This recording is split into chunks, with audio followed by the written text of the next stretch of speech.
এখন ঠিক আছে। অশোকে ছিলাম না, যুদ্ধ করে যুদ্ধ করে জীবন বাজি রেখে এই দেশকে স্বাধীন করেছে। মুক্তিযুদ্ধের নাম ঘোষণা করলে শহীদ প্রেসিডেন্ট জিয়া রহমান নামকে, স্বাধীনতার নাম ঘোষণা করলে শহীদ রাষ্ট্রপতি জিয়া রহমান নামকে, বাংলাদেশের নাম বললে শহীদ রাষ্ট্রপতি জিয়া রহমান নামকে 70 বছর বাংলাদেশ উচ্চারণ করতে দেয়নি।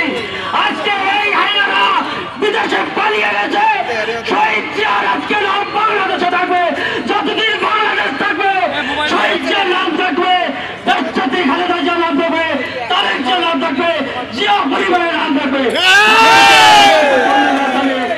বাংলাদেশের একজনই স্বাধীনতার ঘোষক, বীর মুক্তিযোদ্ধা শহীদ জিয়া রহমান।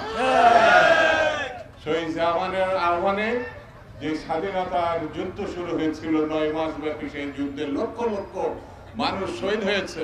সেই বাংলাদেশে শেখ মুজিব এককভাবে ক্ষমতা গ্রহণ করে 3.5 বছরে 40,000 মানুষকে বিরোধী দলের নেতা কর্মীকে তিনি হত্যা করেছিলেন রক্ষী বাহিনী।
Incoming call from Padner identified by